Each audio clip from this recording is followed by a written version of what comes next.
the Taliban regime and the regional stability in the South and Central Asia. So from a geopolitical perspective, China represents an economic expansion, strategic depth, and influence through projects like the Belt and Road Initiative.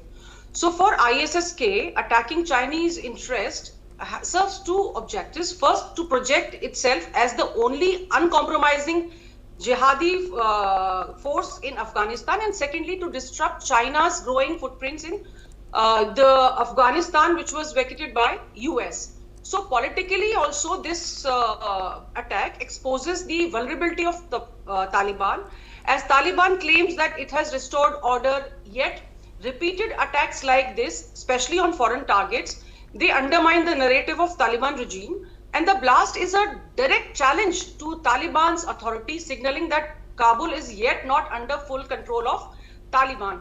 So this attack also shows that the module by which they are operating is low cost and soft targets. It's symbolic locations, and international stakeholders, when they are involved, then such a blast, they get international attention. So it is basically internationalizing the Afghan security crisis again. Here China has protested and asked the government of Taliban to provide security and be more forceful towards such non-state actors. However, China will be very cautious. It will not put its foot on ground, but however, it will ask Taliban to cooperate without formal recognition. So I think it is actually raising a very fundamental question, that does Chinese interests are secure in Afghanistan or not? Because ISIS-K hates Chinese in Afghanistan because they feel they are oppressing the Muslims in Urgiyar.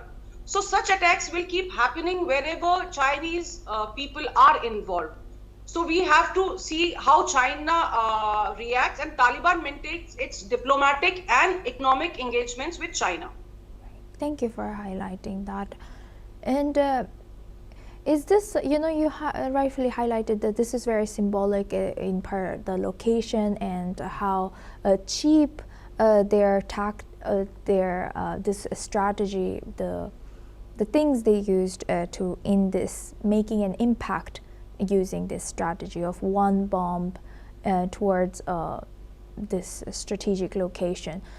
Is this kind of tactic used often by small terrorist actors? And also, who are these Uyghur people, and what's their connection to Afghanistan that Afghanistan's IS has tried to shed light on these people?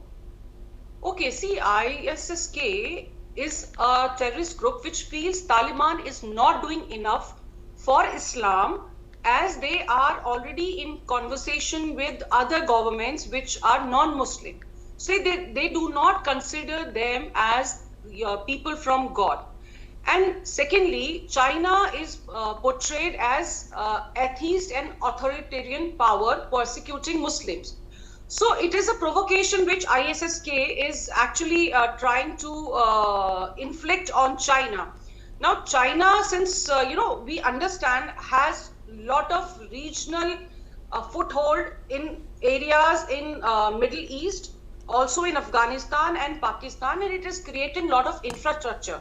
So whenever there is instability, the outfits like ISSK, they feed on instability. It is then oxygen for them, which is if a stable government comes to Afghanistan, then it will jeopardize the point of view of ISSK. So we cannot undermine these attacks because they are low cost, asymmetrical in nature, and they create an impact by killing 7 people. They have already made it an international issue. So the ideological enemy of the jihadis is not just Taliban. It is anyone who comes and operate in that territory, and they are the bitter enemies of Taliban because they are apostates negotiating, as I said, with Russia, China, and other countries. So ISIS-K will keep targeting these people, and especially anyone who is known to have been oppressing Muslims in their own country. So it is a retaliation against China. It is as the growing crimes by Chinese government for against Muslim in their country is a primary justification which ISSK has given. Right. And how do you analyze current China-Afghanistan relationship?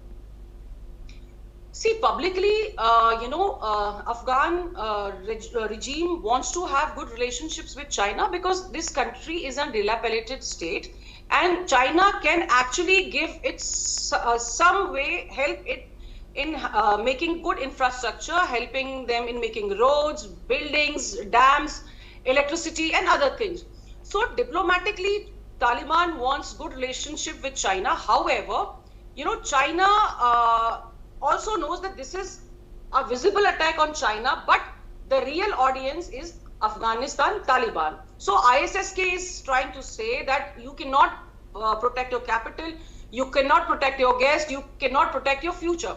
But China will not withdraw because China is very pragmatic. It will reduce exposure and increase security layering for its own people and demand more from Taliban without public confrontation, because ultimately a lot of money is involved and China is facing a lot of international issues by Venezuela gone, with Iran having a lot of issues inside them. So Chinese interests across the world are actually facing challenges. So Taliban will try to negotiate with China, and China will just leave it at that by demanding more security for its people, and it may increase their own security layers for its people.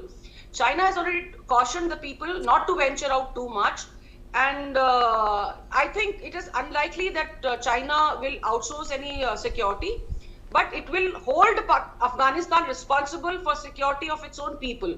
So let's see how things unfold, but as of now I see it as the relationship will remain cordial. However, China will keep putting pressure on Taliban to provide security by just condemning this attack. With that, I would like to thank Lieutenant Colonel Himanshi Singh for joining us today and sharing that insight throughout our news. Thank you very much. Now we move on to Taiwan. Taiwanese Vice Premier Chang Li-chun has said that Taiwan aims to become a close strategic artificial intelligence partner with the United States, and thanks to the deal to reduce tariffs and boost Taiwanese investment in the country. Let's listen into what Chang Li-chun has shared. 整体的谈判的结果是，我方取得2个最优惠待遇，对等关税15%不叠加，是美国逆差国中最低的税率。那另外，我们同时也针对美国未来若课征232半导体及衍生品关税时，美方承诺将给台湾最优惠待遇。我们取得2个最优惠待遇。 Meanwhile, U.S. President Donald Trump's administration has pushed Taiwan, on a major semiconductor producer, to invest more in the U.S., specifically in making the chips that are powering the trend towards AI. The trade deal has clinched to cut tariffs on many of the semiconductor powerhouses' exports and directs new investments in the U.S. technology industry. U.S. Commerce Secretary Howard Lutnick has said that Taiwanese companies will invest $250 billion to increase production of semiconductors, energy, and artificial intelligence in the U.S. That includes $100 billion already committed by chipmaker TSMC in 2025, with more to come.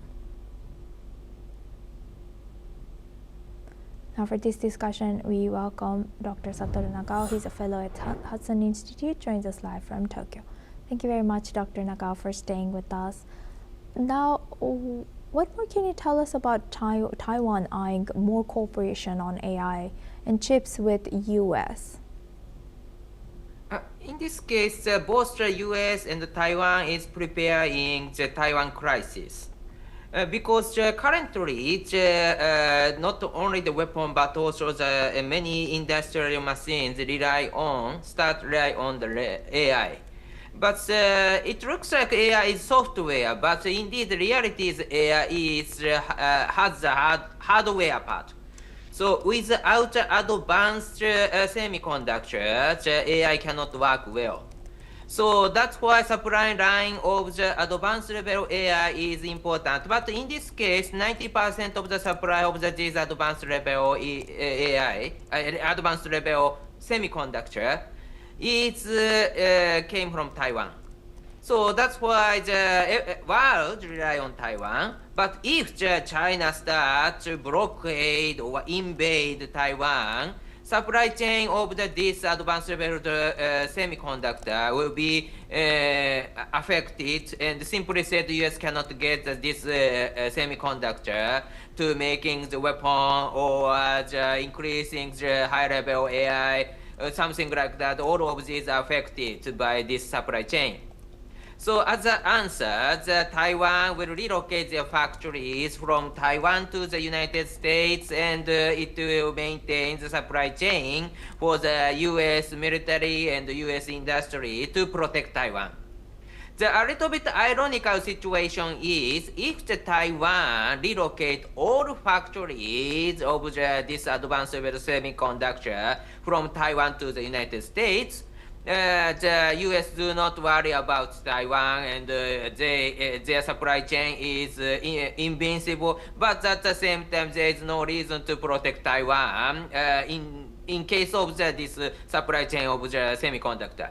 Of course, there is another reason to protect Taiwan, but in this case, as a supply of the semiconductor, there is no reason for the US to protect if all of the factories they got. That's why the Taiwan side try to create a coordination between Taiwan and the United States. Then both sides will create a factory, something half and half, something like that. And so US can get the supply chain. At the same time, US still needs this advanced semiconductor from Taiwan. Because advanced semiconductor is of course, many semiconductors needed. So half they can create in the United States, but other half still the US want to import from the Taiwan. Something like that. Taiwan try to create this. So that's why this is the cooperation and the coordination between Taiwan and the United States. And when China invade or blockade Taiwan, and US need to protect Taiwan to maintain this supply chain. But that is my long-term strategy, security strategy of the Taiwan side, I think. So, building on your answer, how effective is this in long term for Taiwan? Because to me, it seems like at the end of the day, US is going to be benefiting more out of this situation, and Taiwan's the dependence on Taiwan for AI chips, etc., will be moving eventually to US. Yeah, this is both sides can benefit, I think, because Taiwan security rely on the United States. If the United States cannot make the advanced level weapon or advanced level AI, in this case, anyway, the US military will lose the capability to defend Taiwan. So that's why the supply chain of the advanced semiconductor to maintain the weapon or AI, is Taiwan's interest, not only the US interest. So that's why this is both sides will get the benefit, not only the United States, but also Taiwan will get the benefit. But at the same time, Taiwan's move is very careful manner. Of course, all of the semiconductor factory of Taiwan should not relocate to the United States. So maybe half and half they try to keep. And simply said, the factory in Taiwan is one kind of the hostage for the US to protect it. So such kind of situation Taiwan want to create, I think. So this is cooperation, not just a relocation. That is strategy Taiwan side is seeking, I think. So this is a strategy. Both sides, both Taiwan and the United States will get the benefit, I think. Is there any pact that Taiwan and US has signed where US will protect Taiwan in such case? Not directly linked with agreement, I think, because even if this agreement hasn't happened, still there is a legal connection between US and Taiwan for the US defense toward Taiwan. Of course, providing weapon or increasing the defense capability of the Taiwan is of course legal, but at the same time, anyway, China could be the competitor of the United States, which toppled the #1 status in the world. So that's why anyway the U.S. need to deal with China, and in this case, Taiwan is a special location to attack the vital area of China. Coastal city is a vital area for China, core interest. And if the missile is deploying Taiwan, any city in China is under the range of the missile. So that's why to deal with China, anyway, the strategic location of Taiwan is a very useful card for the United States as a military fortress.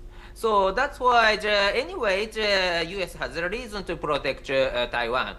Legal matter is a domestic law-related issue, and the U.S. has a duty to increase the defense capability of Taiwan. But there is no alliance treaty between U.S. and Taiwan. So because on surface, United States hasn't dealt with Taiwan as a formal independent country. But the domestic law connection has exists between the U.S. and Taiwan, and there is a duty to increase the defense capability of Taiwan.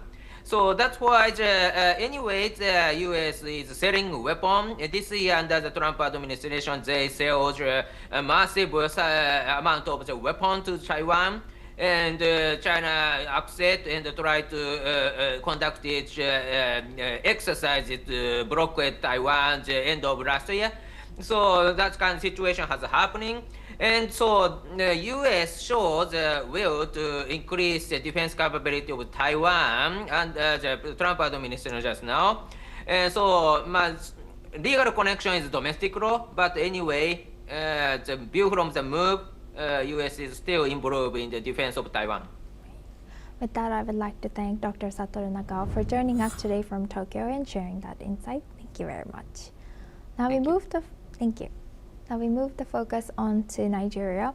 Gunman has kidnapped 163 worshippers from 2 churches in Kaduna State in Nigeria during Sunday services armed with sophisticated weapons. The attackers forced the worshippers into the bush. According to the Christian Association of Nigeria, so far 163 worshippers have been confirmed who were to be kidnapped in this incident. However, the kidnappings are part of a troubling trend in Nigeria, where armed gangs, often targeting religious communities, carry out abductions for ransom. Meanwhile, the Nigerian government has deployed additional security forces to the area in an attempt to locate the abductors and secure the safe return of the hostages. This latest attack highlights the growing security in northern Nigeria. Now we move on to our next news. Brooklyn Beckham has spoken out about long-standing tensions with his parents, David and Victoria Beckham. He has claimed family feuds began before his wedding to Nicola Peltz and continued after affecting his marriage and mental health. Brooklyn has said that his parents put Brand Beckham first and accused them of controlling press narratives. He has added that he does not want to reconcile with his family and is now standing up for himself.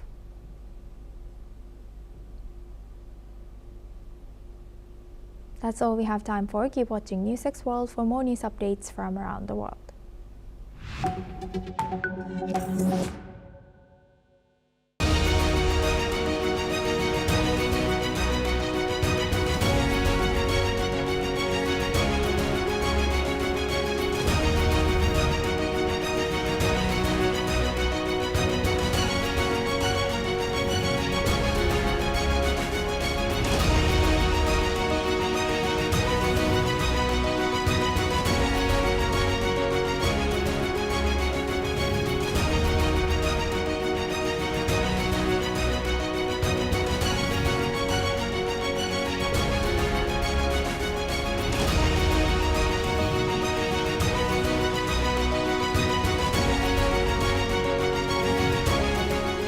In the midst of death, life persists. In the midst of untruth, truth persists.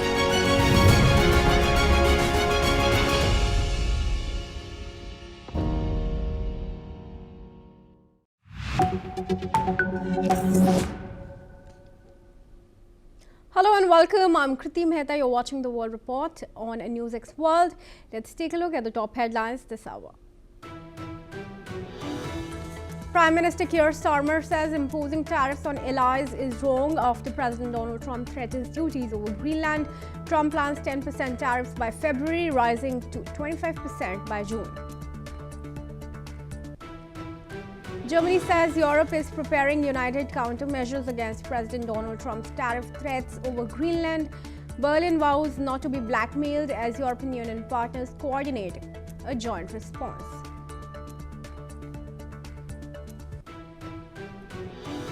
President Trump tells Norway's Prime Minister the world is not safe without US control of Greenland. His remarks escalate tensions with Europe over the future of the Danish territory. Danish officials have decided to skip the World Economic Forum in Davos. This comes amid intensifying dispute over Greenland that's shaking transatlantic relations. UAE's President Sheikh Mohammed bin Zayed is in India for a brief but high-level meeting with Indian Prime Minister Narendra Modi. Talks are likely to focus on India-UAE comprehensive strategic partnership and the prevailing global issues. The US Justice Department says it sees no basis for a criminal civil rights investigation into the ICE agent who fatally shot Rennie Nicole Good in Minneapolis. Deputy Attorney General Todd Blanche says standard internal reviews apply while the Department of Justice is instead investigating Minnesota officials for allegedly encouraging protests. At least 39 people are killed after two trains collide near Cordoba in southern Spain. Over 70 are hospitalized as authorities launch an investigation into the cause.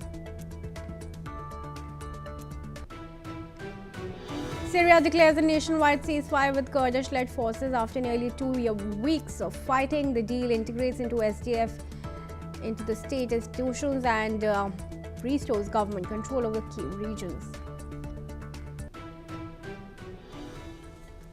Viewers, let's now start with the top focus. European leaders are strongly opposing US President Donald Trump's threat to impose tariffs on 8 European Union nations unless the US is allowed to buy Greenland. The tariffs set to rise from 10% to 25% in the coming months target Denmark, Sweden, France, Germany, the Netherlands, Finland, Britain and Norway, which have sent military personnel to Greenland. German officials called the tariff threats unacceptable and vowed to implement countermeasures. The Greenlandic Prime Minister also rejected US pressure maintaining the region's sovereignty. The European Union is considering a €93 billion response package and activating the anti-coercion instrument. Swedish Finance Minister Elisabeth Svantesson condemned the US approach as absurd and emphasized the need for a united European Union response. Vi kommer naturligtvis fortsätta prata om det som händer runt Grönland. Det absurda i att en amerikansk president använder tullar som ett hot för att försöka köpa eller ta över Grönland. Det är absurt på nya nivåer så att säga. Men vi kommer också fortsätta prata om hur EU kan stärka sin egen konkurrenskraft. Vi har vårt öde mycket i våra egna händer och därför måste Sverige och andra EU-länder bygga starkare grund för tillväxt helt enkelt. Meanwhile, British Prime Minister Keir Starmer urged calm, calling for diplomatic solutions and warning against escalating tension with allies. He stressed that a tariff war would harm both sides, advocating for dialogue over confrontation. And I welcome Alison Matler, former AP Bureau Chief in Romania, to join me in this discussion. Alison, thanks very much. Firstly, let's talk about Keir Starmer's address today. What does it really speak about European Union, the UK, and all these nations that are now scrambling, but how much is really in their prowess to counter the United States as far as military prowess is concerned? Well, obviously the US has the biggest and strongest military in the world. It's clear at the moment, although Donald Trump, the American president, has said he doesn't rule out military force, it's certainly not his first option, and I think it's something he definitely wouldn't really want to seriously consider. In fact, by saying that he was that he didn't rule it out, I think he was trying to show how serious he was about his administration's desire to acquire Greenland. Now, we have a situation here in Europe. I'm in Romania, which is a member of the European Union, and we have the European Union wanting to not give in to what they call American blackmail and to put in force countermeasures. Then we have, as you mentioned, UK Prime Minister Keir Starmer having a more nuanced, if you like, more peaceful response to Donald Trump's threats of 10% tariffs, which would then increase to 25% if no solution is found by June in his favour. Now, this is because, number one, UK is not a member of the European Union anymore since Brexit, so it has a slightly different position. And the other thing is a special relationship between the United Kingdom and the United States, particularly with Donald Trump, who is an Anglophile, whose mother was born in Scotland. And Keir Starmer wants to keep that special relationship, partly because it exists and he thinks it benefits both sides, particularly Britain, which is a much smaller country, but also because the UK has been weakened by exiting the European Union. So he is paying a different card. He's saying that the tariffs are wrong and that's not the way you treat allies, but he's rolling back from having a hardball response to Donald Trump, and that's very deliberate because the UK wants to keep good relations and they have good military relations with the United States as well. Yeah. So what can the European Union do in combined efforts really to stop Trump? Because earlier as well, Macron has stated, talked about using the bazooka, the coercion mechanism, anti-coercion mechanism, but he had stopped then in the face of Trump's tariff threats. Well, it's very hard because if the EU does decide it's not going to lie down and take Donald Trump's tariffs or threats of tariffs seriously, and it will respond in equal measure, it will just basically harm both sides, and that means harms the economy of both sides and harm ordinary citizens from an economic point of view. We know how much it's important for the American citizens and also the European citizens to not feel any more pinching in their pockets, as we say. So even if both sides resort to tariffs, it looks to me like a lose-lose situation. So I don't know what can be resolved except through diplomacy, except by trying to understand exactly what Donald Trump wants. Does he want to declare Greenland the 51st state of the United States? It's possible, but also behind the scenes conducting talks, not necessarily just with Trump, but with his inner circle, with his administration, because tariff wars, it just shows that these allies are there are cracks between them, there are divisions, but it doesn't really help either side, and the people that suffer are just the general public, the ordinary people. All right, sure, Alison. Well, thanks very much for your opinion. Moving ahead, viewers, let's cover some news from Iran, where Foreign Minister will not attend this year's Davos summit following a deadly crackdown on protesters in Iran. The World Economic Forum announced the decision, explaining that it would not be appropriate for the Iranian government to be represented at the event after the recent civilian losses. Meanwhile, Russian Special Envoy Kirill Dmitry will be attending Davos and holding meetings with the US delegates, while Ukraine's top negotiator Rustem Umerov will continue discussions on resolving the nearly 4-year-long war with Russia. President Donald Trump will also be attending in person this year after addressing last year's event remotely. Trump's envoy Steve Witkoff, along with Jared Kushner, will travel to Moscow soon for peace talks with no set dates as of now. Trump has claimed that Ukraine, not Russia, is holding up a potential peace deal, contrasting the position of European leaders.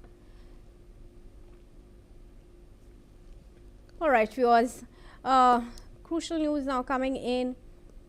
As far as the World Economic Forum is concerned, we've also seen a variety of protests that were being staged in Davos against the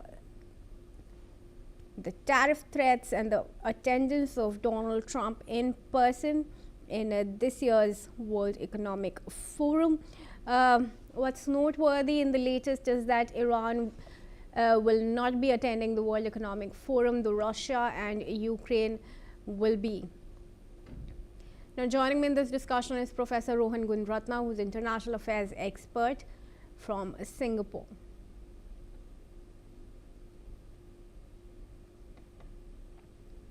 All right, Professor, thank you very much for joining me in this discussion. Firstly, let's talk about the opposition that's being raised against the World Economic Forum itself, with many saying that not much really comes out of it. It ends up becoming just a photo op for a variety of world leaders. It is a very significant forum. We cannot say that it is only a photo opportunity, but certainly it is not a decision-making body. It's more advocacy body than a decision-making body.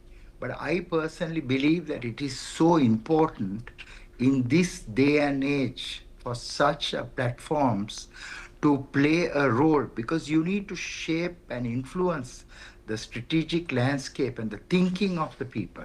So it is both for what you call enhancing specialist understanding within governments and their partners, especially in the economic field, and also raising public understanding, public awareness.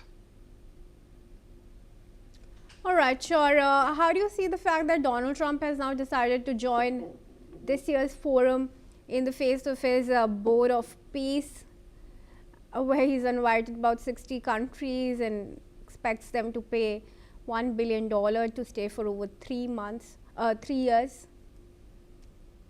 Trump is an unconventional leader. He's a businessman. So he would like very much for there to be a role that is not generally followed by leaders. So he has his own style of doing these things. So I think that it is so important for the leaders of today and the people to understand who Trump is. He's a triumphant leader, and he's a businessman primarily. He thinks of everything in terms of economics. So I think that there should be some understanding between Trump and those who deal with him, especially if they want to deal with him successfully. Otherwise, there'll be challenges and issues. All right, Professor, do stay on with me as we proceed. Viewers, Syria's army has said that 3 soldiers were killed in fresh attacks today by Kurdish fighters. Meanwhile, the Kurdish-led Syrian Democratic Forces accused the government of launching attacks despite a ceasefire announced a day earlier. In a statement to the state media, the army said 3 soldiers were killed and others wounded in 2 attacks without saying where the attacks had occurred. The SDF, in a statement, accused government forces of attacks on its fighters in several locations and in northeast Syria, adding that violent clashes were taking place in the vicinity of prison in Raqqa that holds detainees from the Islamic State group. Professor, how do you see violence now spreading to northeast Syria, especially after there were yesterday a ceasefire was arrived upon? The Kurdish region of Syria is a very rich region. Oil, gas, water dams. So certainly the Kurds have dominated that region for 10 years. And the Kurds also have a very capable military force that the Americans backed when they defeated ISIS, one of the deadliest terrorist groups in the world. So Kurds do not want to let go of that region.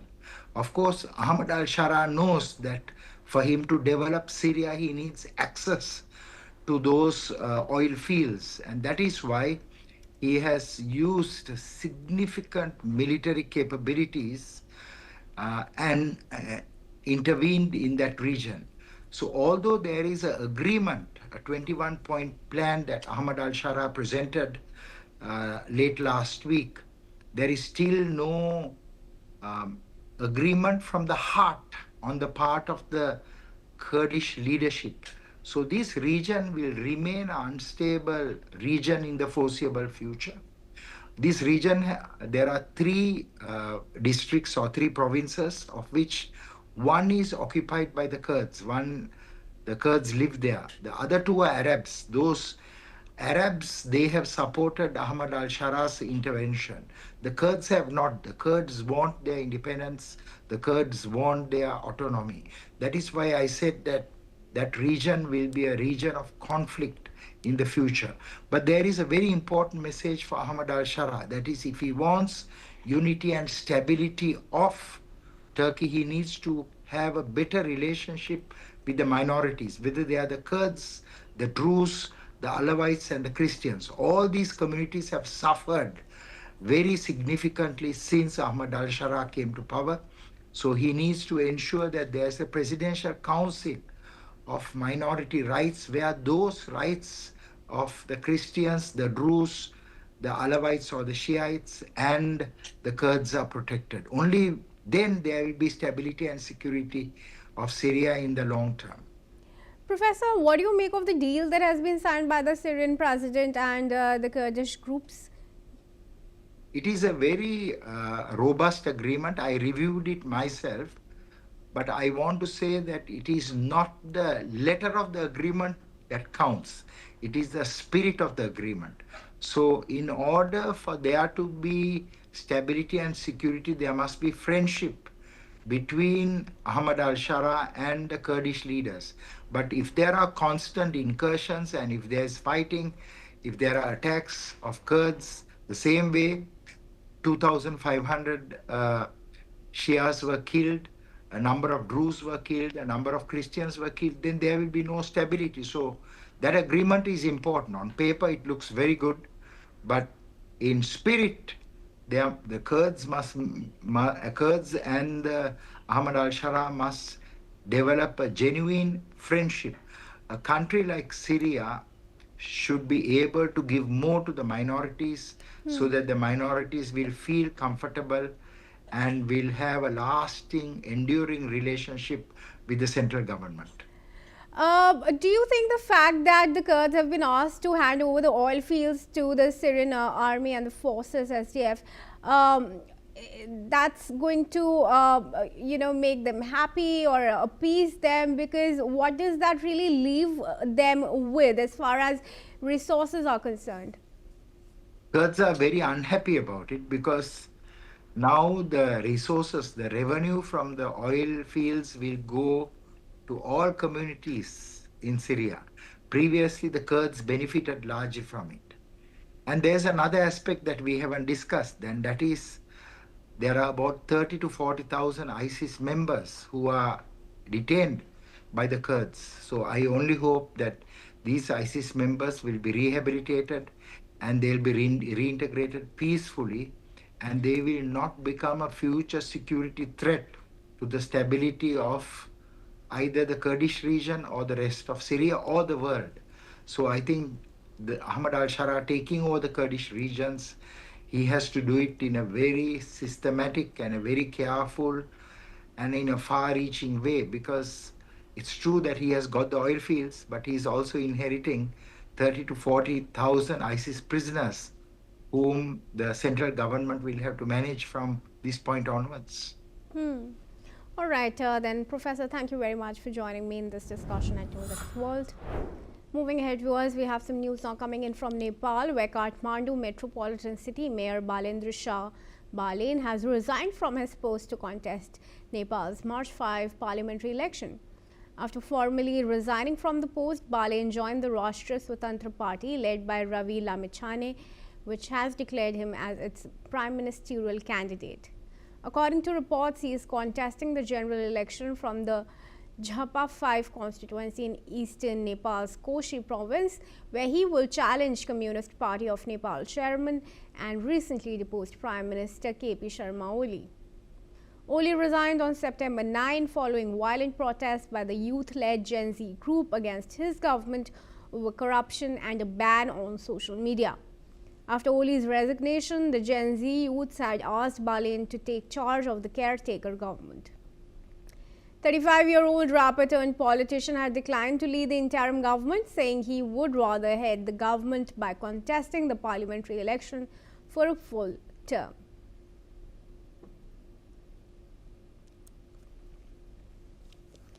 And moving on, viewers, astronomers have detected a strange cloud of iron atoms in the shape of a bar stretching 3.7 trillion miles across the Ring Nebula, located 2,600 light years away in the constellation Lyra. The discovery was made using the VIEV instrument on the William Herschel telescope in the Canary Islands. The iron bar, comparable in mass to Earth's molten iron core, could be the remains of a vaporized rocky planet expelled when the nebula's star shed its outer layers. However, this hypothesis remains speculative. The Ring Nebula, formed about 4,000 years ago, continues to intrigue astronomers. It's primarily composed of hydrogen and helium, with trace amounts of heavier elements. As researchers gather more data, they aim to unravel the origin of this mysterious feature.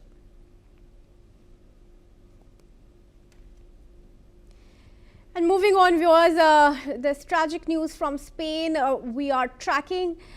Now, at least 39 people have died and 122 were injured after a high-speed train derailed and collided with an oncoming train in southern Spain. The accident, which took place near Ademuz in the province of Cordoba, is the country's worst rail disaster since 2013. Approximately 400 passengers were aboard the two trains, one traveling from Malaga to Madrid and the other from Huelva.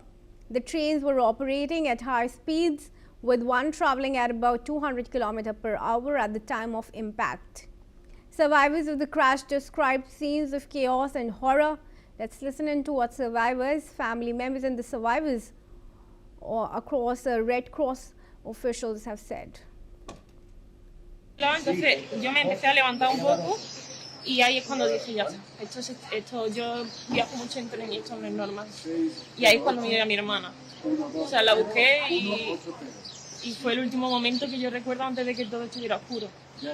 Y de repente solo se escuchó gritos. ¿Cómo saliste del tren? Me ayudó gente que estaba bien, rompieron los cristales y me sacaron porque yo estaba con mucha sangre. Mi hermano estaba en Madrid y de vuelta ocurrió lo que sabéis.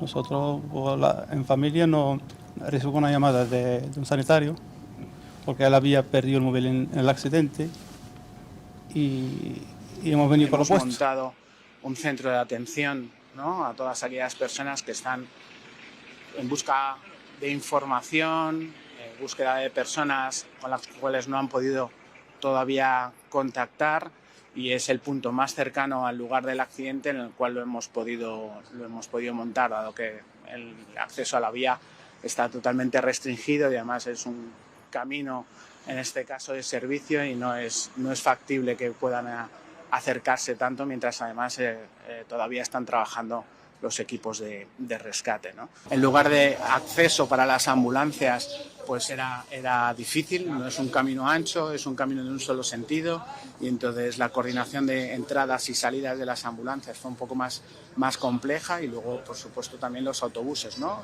Porque incluso muchos de ellos tuvieron que andar parte del recorrido por las vías porque no hay acceso hasta el mismo convoy, hasta el mismo tren en muchos de los casos.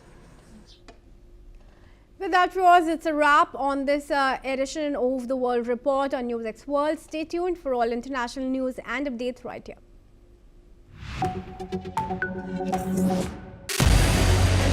What we can do as the Interparliamentary Union to strengthen democracy, to promote human rights, to ensure that humanitarian law is respected. UN Security Council needs a makeover, a comprehensive reform, and India deserves a position there, a role there.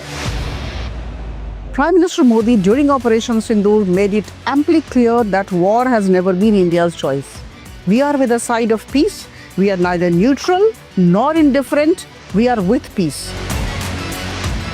We would have dealt with US a whole lot on trade and those kinds of things, and that's not as certain these days. So we have to go back and look at our European partners, our Asian partners. An opportunity to exchange, to have a dialogue, to have a debate on a different perspective on finding the solution of the conflict. First thing that is important to have a common ground, and that we do have with humanitarian laws and human rights, but also to say, okay, what does it mean for us as a country to act on these laws and how can we work together? When we realize that there's something wrong with democracy, the institutions and policies, values come together and we take stock, and it's possible then to improve and chart a new course for democracy. It's the people's right to self-determination, and if they want to be independent, they should be independent. We will not start a war against Greenland.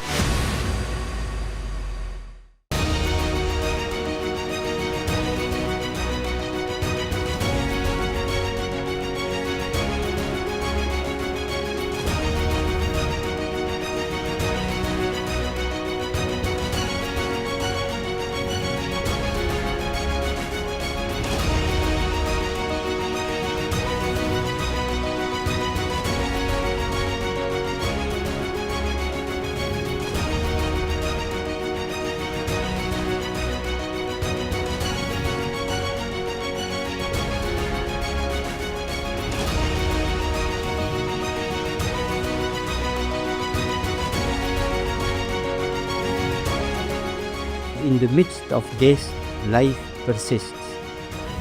In the midst of untruth, truth persists.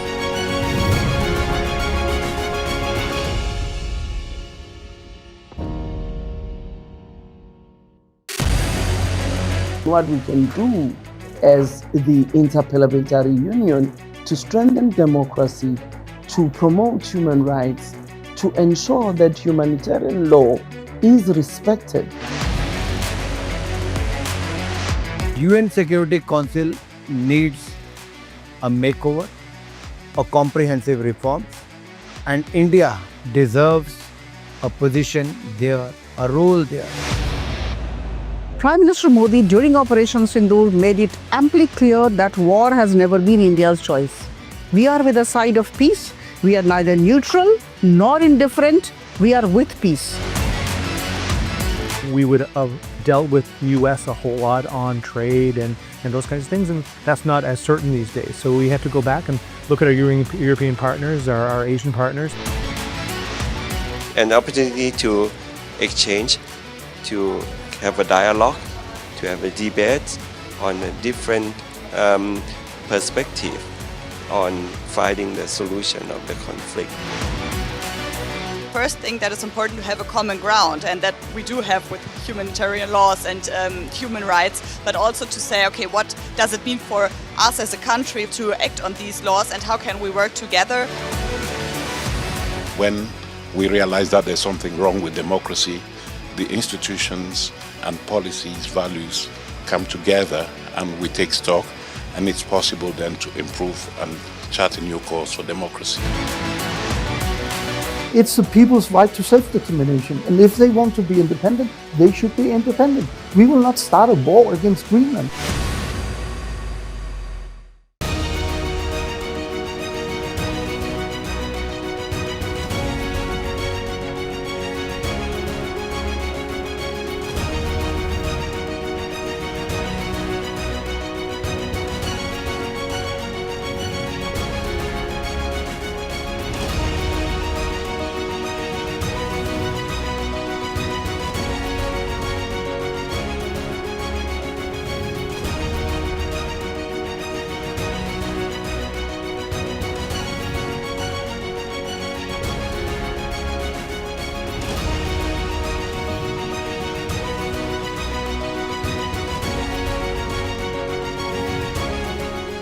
In the midst of this, life persists. In the midst of untruth, truth persists.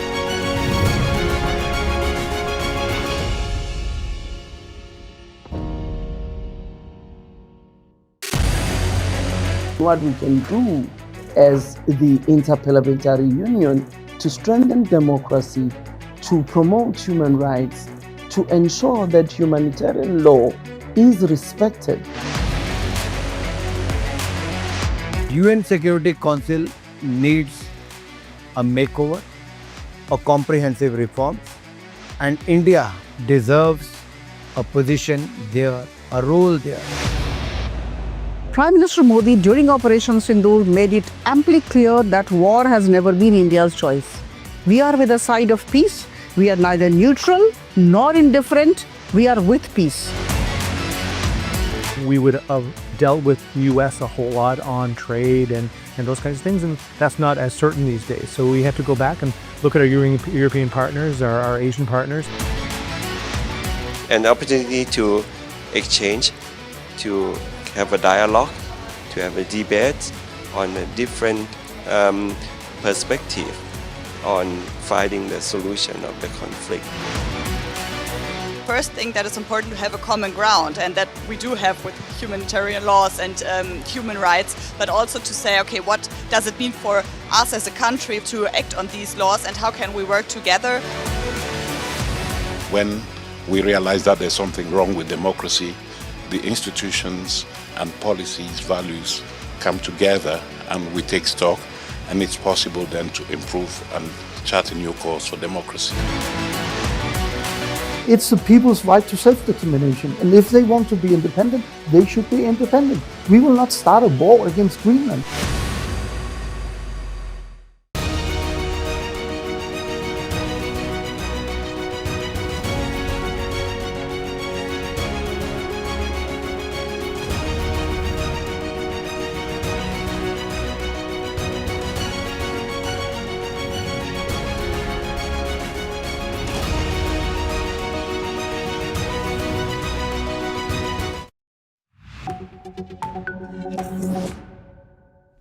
Hello and welcome. I'm Asuma Katauka and you're watching the World Report on NewsX World. Let's take a look at the top headlines of this hour.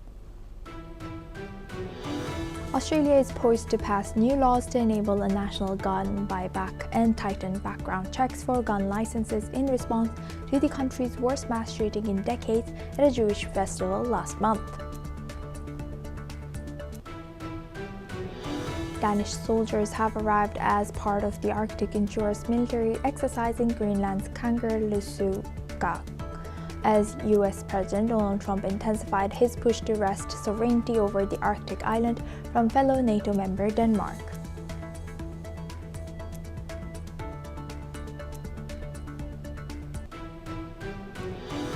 Hundreds of protesters take to the streets in Atlanta to mark Dr. Martin Luther King Day to call attention to what they see as ongoing social injustices and Trump's anti-immigrant crackdown.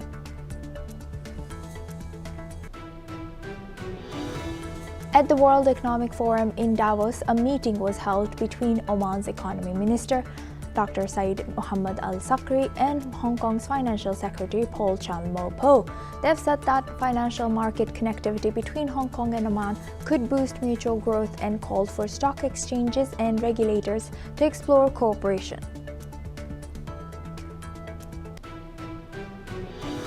US President Donald Trump and Syrian President Ahmad al-Shara held a phone call where US has shown support to Syria's territorial unity, protect Kurdish rights within the Syrian state, while both have expressed a shared vision for Syria, while the Gulf Cooperation and Council and Turkish President Recep Tayyip Erdogan has called the move essential.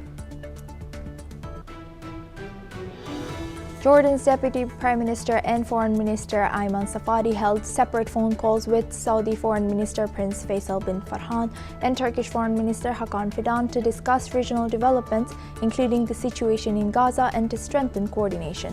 The talk comes amid ongoing regional tensions. The UAE Ministry of Defense has denied Yemeni government claims that it operated secret prisons or stored weapons at Riyadh airport in Yemen, calling the allegations as misinformation, as the UAE claims that its forces completed a full and public withdrawal from Yemen on January 2nd of this year. According to Kabul police, at least 7 people were killed and more than a dozen wounded in a suicide bomb attack at a Chinese restaurant in Kabul, with police confirming the dead included 1 Chinese national and 6 Afghan, while the Afghan branch of Islamic State has claimed responsibility.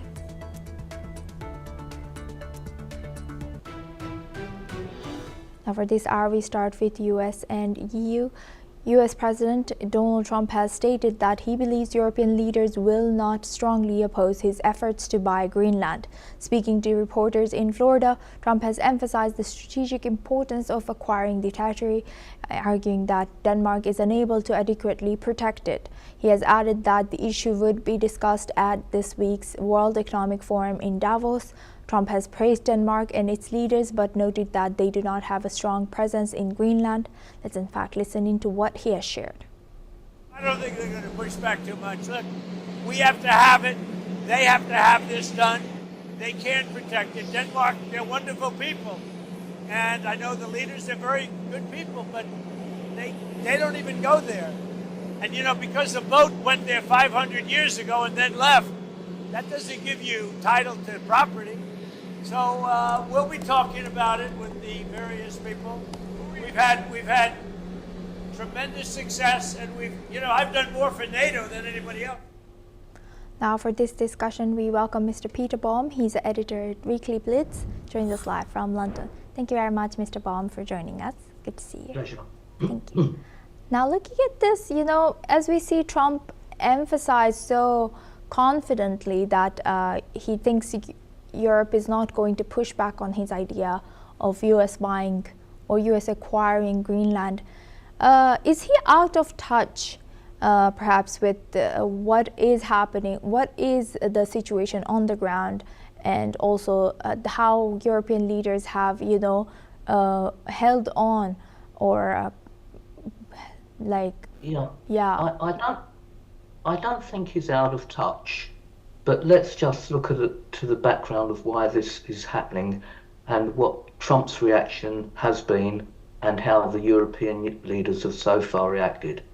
It's clear that in the last couple of years, both Russia and China have been very aggressive in their spying and reconnaissance missions in that part of the world, to the extent that undersea cables have been damaged, and countries like Finland, who have suffered such, can't be protected or have not been protected so far by the NATO countries in that region. Similarly, there's been a lot of Russian drone activity in the area, and again, other than send up a couple of fighter jets to monitor the drone activity, the European NATO nations and the Scandinavian nations can do very little to protect themselves about this. Trump recognised that completely, and with the knowledge that the NATO countries were nowhere near financially supporting NATO as the US have done, he saw an opportunity, quite rightly, to politically admonish them. Now, as far as Greenland's concerned, this is typical of Trump's diplomacy. He gets a grenade, tosses it into the area, and sees where it lands. And if nothing else, it has activated the European countries to do something about it. For the first time, we've actually seen an enhancement of troops from Denmark into Greenland, and also the UK for the first time has sent troops into the area. Now why? A show of political commitment that Greenland is not for sale or will not easily be acquired by the US, a sign that the European nations are together on this, and a kind of political opposition to what Donald Trump really wants. I think there will be a solution to this politically. There's no way that Trump is going to invade Greenland and take it over, or that's the assumption of the analysts about this.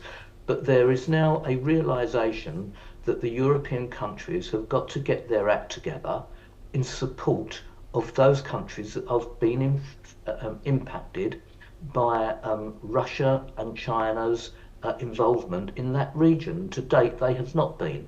So, if nothing else, it should strengthen NATO and not weaken it, as the European nations are forced to do something about Russian and Chinese activity in the area.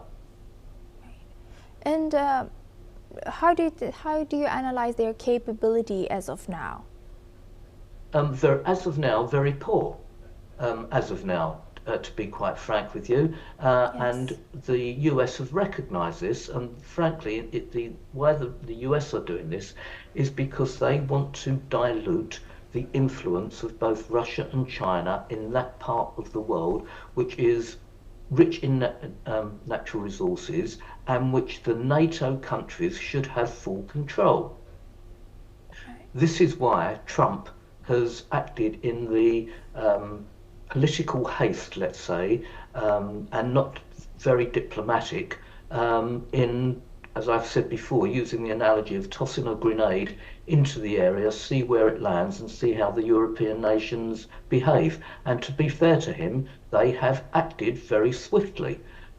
They seem to be united in their opposition to the US having any kind of territorial control over the area, but I'm not sure this will come out to play in the way they want it. I think there will be some kind of political compromise which will give the Trump administration some kind of political dominance in the area, whether it comes to total ownership or what Trump is talking about, I'm not sure. But diplomatically, it can be resolved, it will be resolved, and it's just a wake-up call for the European nations who to date have failed their European allies in the area against Russian and Chinese attacks, albeit, as I say, undersea cables, for example, and the drones that have been strafing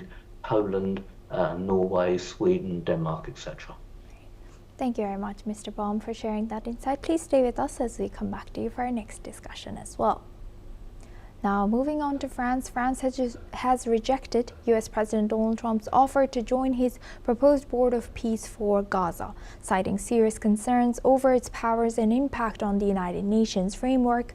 President Emmanuel Macron's office has said that the board charter goes beyond Gaza and could undermine UN principles. French Foreign Minister Jean-Noël Barrot has warned the chairman would hold a sweeping authority, including veto powers and control over membership. Responding, Trump has threatened a 200% tariff on French wines and champagnes, claiming it would force France to join. Trump has also confirmed Russian President Vladimir Putin has been invited, with the Kremlin saying it is reviewing the proposal. Let's listen into what Trump has shared. Response to President Macron saying he will not join the Board of Peace? Oh, did he say that? Well, nobody wants him because he's going to be out of office very soon. So, that's all right. What I'll do is if they feel like Costo, I'll put a 200% tariff on his wines and champagnes, and he'll join. But he doesn't have to join. If he said that, you're probably giving it to me a little bit differently. But if he actually did say that, but as you know, he's going to be out of office in a few. Now for this discussion, we welcome back Mr. Baum. He joins us live from London. Thank you very much, Mr. Baum, for joining us and staying with us. Now, looking at this, why do you think has driven France to reject this participation in the Board of Peace? And how could President Trump's threat of stiff tariffs once again be effective? Yeah. It's very interesting that the reason that Macron gave for not joining the Board of Peace was because, and I quote, it may be undermining UN principles. The fact that France have been undermining UN principles in in Africa, for example, for decades, he seems to have forgotten. No, the French rejection is clearly a snub to Trump because of what Trump is doing in Greenland. Trump is correct that if there were a general election now in France, Macron would probably not be voted in.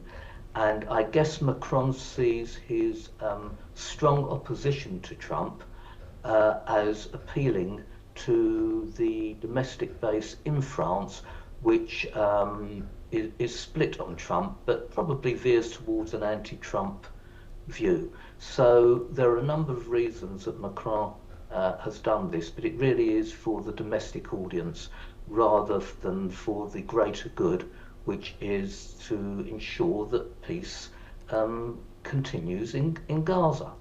Now, Trump is right that he could impose huge tariffs on French exports, mainly their wines and champagne, and that would be very damaging to the French economy. So again, I think in the heat of the moment, things are said.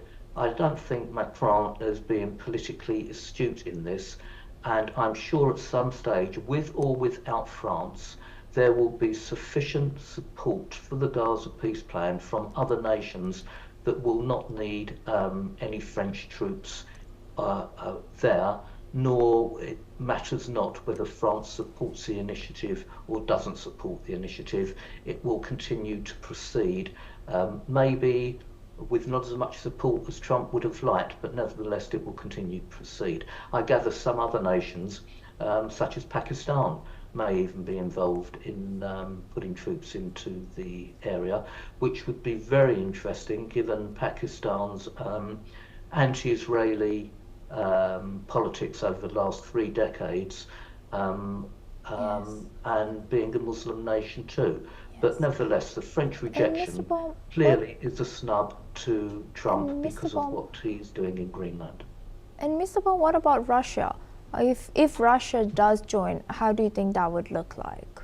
Yeah, this is very interesting because what Trump would like more than anything is to stop the Russian-Ukrainian conflict. And by reaching out to Putin to join this peace plan, and bearing in mind how much influence Russia has lost in the area with the overthrow of the Assad regime, for example, and possibly the overthrow of the Iranian regime, we're yet to see how that plays out, that would give Russia a foothold, albeit a small foothold, to gain some kind of influence in the region. So I think politically it's an interesting move on behalf of Trump, and it will. And from what I understand, Russia to date have not rejected the idea. So that's on hold, and we'll wait and see. But I think it's a very smart move by Trump politically, and it will be very interesting to see how Putin reacts to it. With that, I would like to thank Mr. Peter Baum for joining us today and sharing that insight throughout our news. Thank you very much. Now we move on to North America. Mexican President Claudia Sheinbaum has said that the U.S. military aircraft that landed in central Mexico was pre-authorized in October 2025 by Mexican authorities for training. Sheinbaum has added that no military overt flights were carried out over Mexican territory. Let's listen in. Ni tropas de Estados Unidos, ni mucho menos. Es una autorización que se dio desde octubre del año pasado y tenía que ver con un asunto de capacitación. Entonces, ya han entrado en otras ocasiones. La diferencia es que ahora entraron al avión de Toluca, que justamente pregunté cuál fue esta razón, tuvieron sus motivos, pero no es algo, digamos, excepcional que se haga, sino que se había acordado desde octubre y son tareas logísticas. Now, according to reports, the FAA has warned airlines to exercise caution when flying over Mexico, Central America, and parts of South America due to the risks of potential military activities and GPS interference. However, Mexico has responded by saying that it was only a precaution and did not restrict Mexican airspace or airlines. Meanwhile, Mexican President Claudia Sheinbaum has responded. Let's listen in. Desde inmediato fue alertado tanto Relaciones Exteriores como Secretaría de la Defensa Nacional, que es que tiene que autorizar la entrada de cualquier aeronave a territorio mexicano, y se estuvo en comunicación con la embajada para poder conocer exactamente qué es lo que estaban planteando, igual que el caso de la Secretaría de Comunicaciones y Transportes, de Infraestructura de Comunicaciones y Transportes, que es la que tiene la relación con la FAA. Nos tardamos en el comunicado hasta no tener la certeza, en efecto, de que no había ningún sobrevuelo. Now for this discussion, we welcome retired Major General Gigi Dwivedi. He's a defense analyst, joins us live from New Delhi. Thank you very much, Major General, for joining us once again. Thank you, Suma. Always a pleasure. Thank you. Major General, what do you think, what strategic message is Mexico sending by this? And also, why might the Mexican government emphasize that the US military aircraft landing was pre-authorized? What's the situation now? Well, Suma, first and foremost, I think the concerns of Mexican people or the Mexican opposition party are genuine and well-founded, given the kind of situation that prevails in the Latin America, and more so with the American intervention in Venezuela, capturing their president.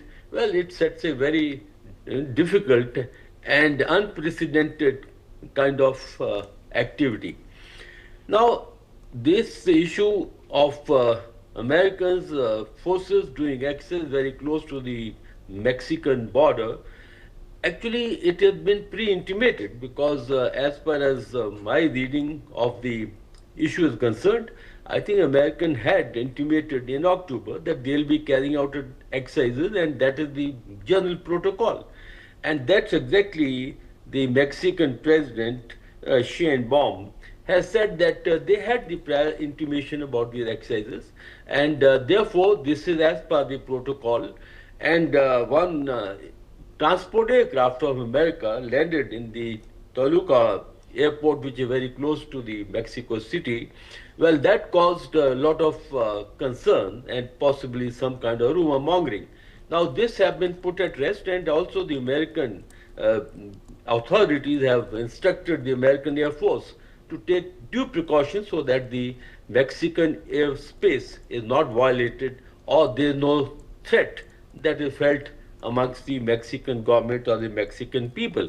So all I can say is that tensions are very high because of the very aggressive approach adopted by President Trump, and also along with that, President Trump has been giving threats to Mexico that in case the drug cartels are not reined in, well, there could be a direct action. And also on the Mexican-US border, the security forces have been upskilled, and there's an addition 3,000 troops deployed, which takes the security personnel to 9,000. So therefore, I think there is a sense of kind of a trust deficit and also concern amongst the Mexican people at large that they should not have a situation what happened in Venezuela, and Mexican forces must be on the highest alert. Suma. So do you think that Mexico is letting them use their airspace freely right now? Because we saw that Mexico has said that US military aircraft was pre-authorized, but it seems like the other aircrafts using FAA are said to be cautious instead of giving them exactly when and where these aircrafts would be passing. Absolutely, because violation of airspace is direct impingement of the nation's sovereignty, and secondly, because the Venezuelan operation was an aerial operation, so therefore I think the trust deficit in fact gets further heightened.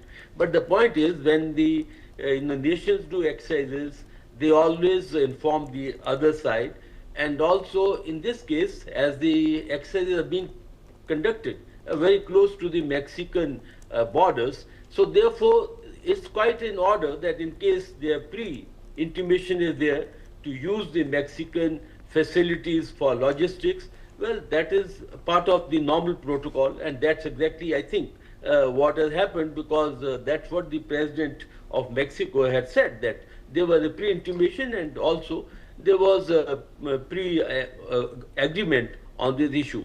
So I think that this currently, the exercises being conducted, the airspace being used or the logistic facility being used are as per the protocol, but if it is done without intimation, without prior concurrence, that will be taken as violation of the sovereignty, and that will obviously demand either diplomatic or military response. But I don't think the situation is that serious or that tense, and this will be resolved through the diplomatic means, and there should be no cause of concern as of now. But the intent can always change because President Trump is known to act in a very, very unpredictable and mercurial fashion. Yes. So therefore, I think Mexico will have to remain on guard willy-nilly. Asuma. And lastly, as you highlighted, that the situation might not be as serious for now, but we never know with President Trump, and also the fact that trust is in stakes. So is Mexican leader, do you think, downplaying the stakes in publicly when mentioning about this? And if so, why would that be? Well, Asuma, when we talk of security, we talk at two levels. One is the diplomatic level and one is the military preparation per se. So this statement by the President of Mexico is to tone down the tension and also tone down the rhetorics. But at the same time, the defense forces always prepare for the worst contingency. So I'm sure the Mexican forces would be planning in case of any unforeseen eventuality. That's done on the ground and that is not in the public domain. But the diplomatic interaction or overtures or statement are in public domain. So therefore, I think the President Sheinbaum has likely tried to assuage the feelings of the public at large, but at the same time, I am sure the Mexican forces will be on full alert to obviate any unforeseen eventuality. Asuma. With that, I would like to thank retired Major General G.G. Dwivedi, retired war veteran and also current Professor of International Relations and Strategic Studies. Thank you very much. Now we move on to Indonesia. Indonesia's rupiah has reached a record low, dropping to 16,985 per US dollar. This comes amid growing concerns from investors over the independence of the central bank.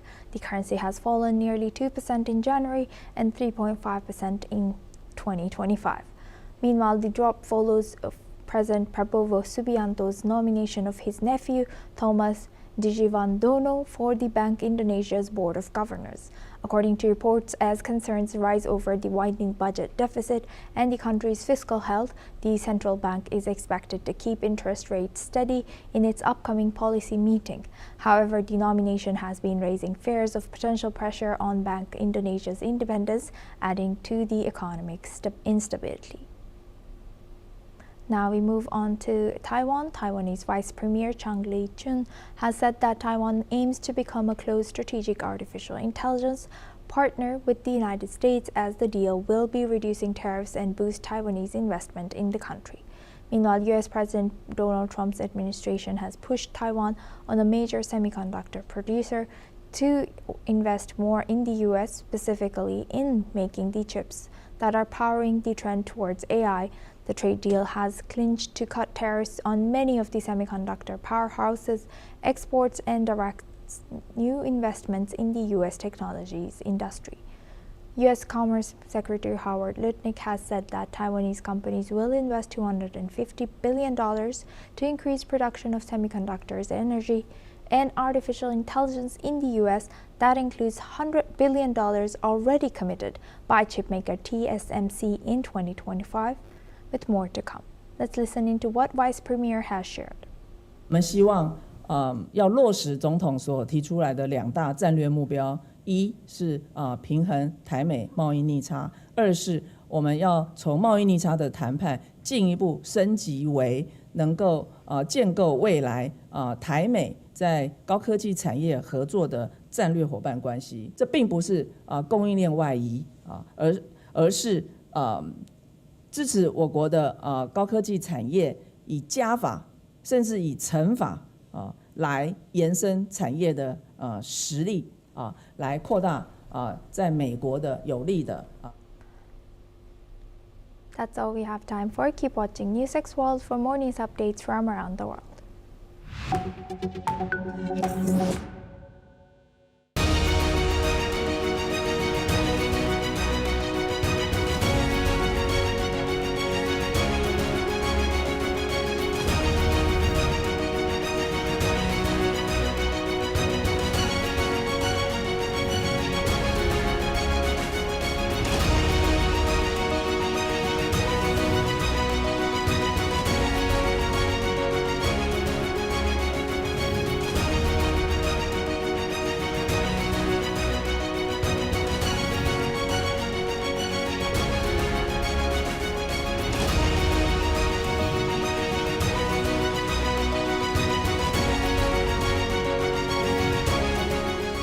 In the midst of this, life persists. In the midst of untruth, truth persists.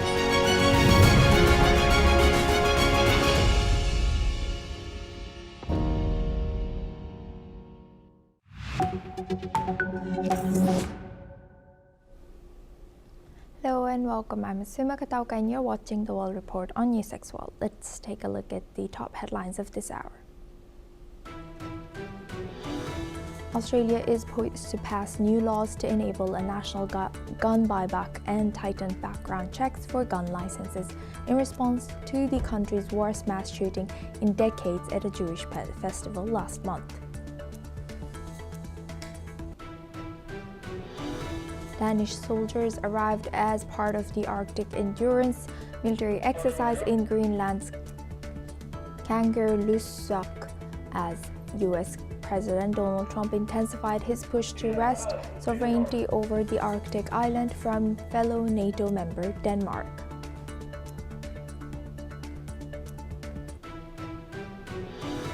Hundreds of protesters take to the streets in Atlanta to mark Dr. Martin Luther King Day and call attention to what they see as ongoing social injustices and Trump's anti-immigrant crackdown.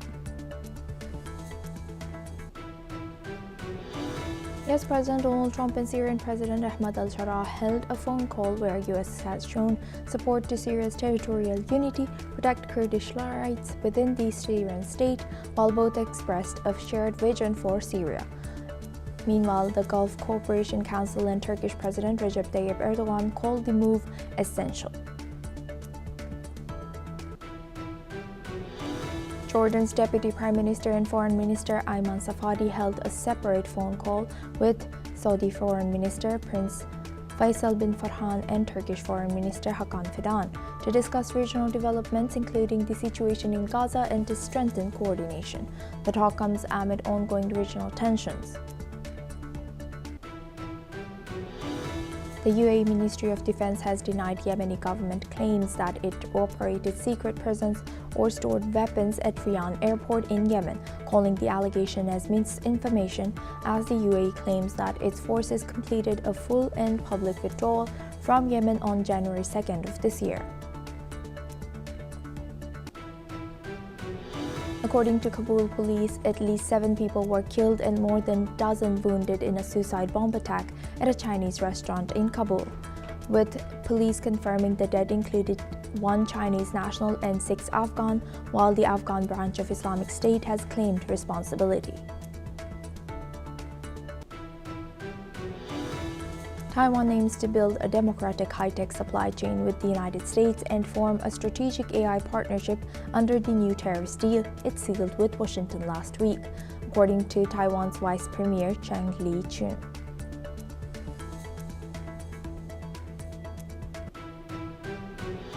Now we start with Greenland. The future of Greenland is becoming a contentious issue, with Hungary opposing EU's involvement.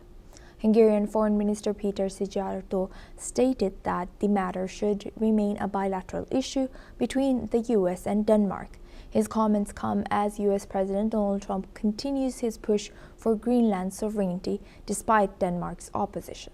Danish Foreign Minister Lars Løkke Rasmussen has emphasized the need for private discussions, urging that the public escalation be halted. Let's listen into what he has shared. Vi mener ret meget, at vi får for alle vores allierede. Og der er det jo rigtig, rigtig vigtigt, at alle os, der tror på international retsorden, får sagt fra. Altså for at vise Trump, at den her vej kan du ikke komme længere nedad. Altså glem det. Altså vi lever i 2026, man kan handle mellem mennesker, men man kan ikke handle med mennesker. Og den regel står, så glem den vej. Fordi der er ikke russiske og kinesiske statsskibe all over the place.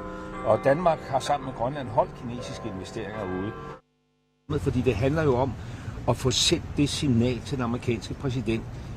Den her linje kan du ikke komme til at krydse. Now, Trump's demand for Greenland follows his disappointment over not winning the Nobel Peace Prize. Linking the issue to his broader political frustrations, his actions have raised concerns about a potential trade war with Europe as the dispute risks further straining of NATO. Already under pressure from the ongoing war in Ukraine and disagreements over defense spending, the EU may soon consider countermeasures, while Denmark insists that international law should guide the resolution of this dispute. Now for this discussion, we welcome Mr. Matthew Vadam. He's a journalist, joins us live from Washington, D.C. Thank you very much, Mr. Vadam, for joining us again. Good to see you. Good to see you. Thank you. Now, looking at this, what is the latest in Greenland and US and EU role? Well, the latest is that the European Union countries continue to push back against Donald Trump's statement that he plans to levy tariffs on 8 countries that he associates with opposing his effort to take over. For the U.S. to take over Greenland, that he wants to impose tariffs on them on February the 1st, and then the tariffs would go up a few months later. The foreign minister of Hungary said that sidestepped the crisis and said that Hungary doesn't consider this to be a real European Union issue, and that it's a bilateral dispute between Denmark and the United States, so they want to stay out of it, perhaps because President Trump is very friendly with Hungary's leader, Viktor Orban. That would be my guess as to why Hungary doesn't want to get involved. Or maybe they just don't think it's a good idea for them to get involved. I can't tell you what they're thinking. I'm just suggesting a possible motive. Right. Thank you for sharing that. And what do you think, what could be President Trump's motive? As there's could be so many, but can you highlight a few of them about Greenland? Well, President Trump thinks that the United States needs Greenland for national security purposes, and I think that that's a pretty good argument that it does, but that it does need Greenland for national security reasons. But the fact remains that the United States and Denmark already have a treaty in which Denmark is technically the sovereign; it's their territory, but the United States already agrees to defend it. So the United States can add the U.S. military there. They already exist in at least one base already, but the U.S. can add more troops to Greenland when it feels like it. But the U.S. wants more control, and presumably the idea is to pressure the Danes into letting the United States have greater control over Greenland, perhaps so that the American companies can go in and extract valuable minerals like rare earths that are expected to be present in Greenland. So that's those are the foreign policy and like U.S. National security justifications. A theory I've heard recently is that and I think it's not a bad theory, is that President Trump fancies himself as a master deal maker. This is the author of the best-selling book, The Art of the Deal, and he wants to be responsible for the biggest land deal in American history, bigger than Alaska and bigger than the Louisiana Purchase, involving more square miles. So, he's a real estate developer. So that actually makes, I don't think there's any evidence to substantiate the theory, but I think it's a pretty good one. He wants to be regarded in history as America's greatest deal maker, America's greatest real estate developer. It could be as simple as that. Yeah. Thank you for highlighting that, Mr. Vadam. Please stay with us as we come back to you for our next discussion as well. Now, focusing on to the World Economic Forum. The World Economic Forum in Davos has begun with over 3,000 delegates from 130 countries in attendance, including 64 heads of state and government. However, Borge Brente, the president of the World Economic Forum, has hailed the moment as historic, acknowledging both uncertainty and opportunity as global leaders gather. Meanwhile, the event's agenda has been overshadowed by U.S. President Donald Trump's controversial policy moves, including his demands for the U.S. to take over Greenland. As European leaders take center stage, protests have erupted outside, with Amnesty International accusing European governments of appeasing global strong men like Trump and Putin. Let's listen into what the president of World Economic Forum has shared. We're really honored to have you join us at the start of such an important week. A week that promises to be both enriching and transformative, and comes at a historic moment as our world undergoes profound changes. It's a moment of uncertainty, but also possibility. Not a moment to retreat, but a moment to rise. Isn't this moment also when dialogue is not a luxury, but really a necessity? There's no way we can move the world forward without starting to speaking with each other. This year's theme, A Spirit of Dialogue, captures the essence of our mission.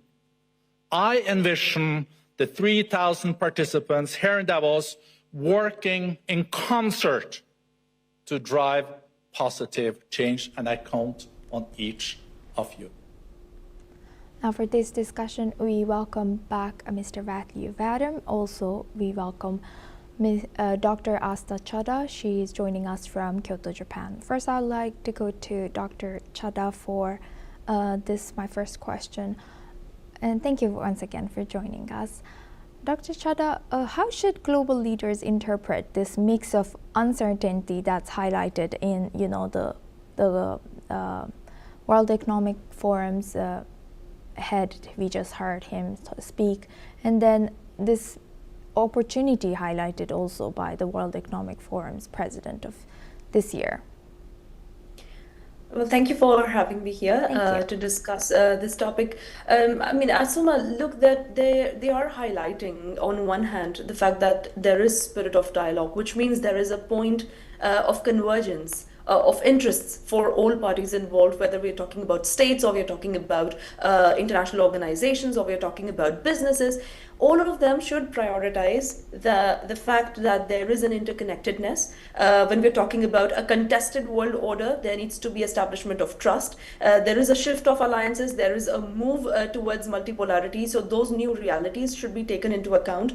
The fact that for a very long time, the top 1% have occupied a larger percent of the global wealth, that needs to be addressed. So there needs to be an investment on people, investment on their quality of living, investment on the understanding of planetary boundaries, the fact that we have to talk about climate change, we need to talk about newer technologies, deployment of AI, quantum computing, and all of these should be projected or they should be employed or instrumentalized in a way that helps in reskilling of people, helps in empowering them in one way or another. And that is not possible, unless there is a consensus in the global leadership. And no longer are we talking only about countries and sovereign states. We are talking about big businesses. We will see a presence of big companies. We'll see presence of international organizations. So all of them need to converge, bring together different ideas. And I think World Economic Forum has stood out for that, as a priority, which is why when we see world leaders who are attending this, and I'm talking about people from several leaders from Europe, we're talking about President Donald Trump. He says he will be coming with a big delegation. I think that is the objective there, to come and discuss and have a dialogue, even if there might not be a complete overlap of interest or agreement on every point that they want to discuss. Similarly, the ones that are missing out, we will probably not see leadership from India, China, or for the current political reasons from Iran or even from Brazil attending. So when the entire BRICS leadership is not attending, does not mean they will not be sending in their delegations. They also will be sending very important people that can speak for the nation and that can have that kind of a dialogue. So I look at this event this year to be, I mean, again, along with the theme that they have picked, to be of utmost importance, that allows, the tabling of differences of views, but at the same time hoping, I mean, since it's just started, we are hoping that they can reach some sort of a convergence in terms of how one to accept that there are interconnected priorities, the fact that a seclusion-related or inward-looking policy on any state's part will not work, and three, there needs to be more emphasis on a collective threat that we are facing as humanity, specifically when we talk about climate change issues or nature-related issues, which are beyond human control. I think those would be the focus, and I'm really looking forward to hearing about, looking forward to hearing from these leaderships from various spheres as to what they have to say about these. Right. Thank you for sharing that. And building on that, I would like to ask Mr. Vadim for his opinion on, how Dr. Chadha has highlighted that there are so many contentious points as right now all the leaders do come in together, but of course there's so many disagreements in the background as well. So how do you think they will move on with their differences in this forum? And also, can you tell us a little bit about the fact that BRICS nation, it has sent their delegation, of course, but their presidents are not attending? It's really hard for me to talk about the World Economic Forum because I am profoundly cynical about the World Economic Forum and its objectives. I think that the opening speech about, it's basically we're at a crossroads now and there are important things we need to discuss is, a recycled platitude probably from last year's speech and the speech before that. And I don't know that it means very much. And I think that the professor has pointed out many, possible issues that need to be discussed there. But I don't think the World Economic Forum is a valuable organization, and I think that their main purpose is a bunch of economic elitists who are trying to tell people how to live and what to do with their lives. This was the organization that infamously said, in the future, you will own nothing and you will be happy. They want these things called 15-minute cities.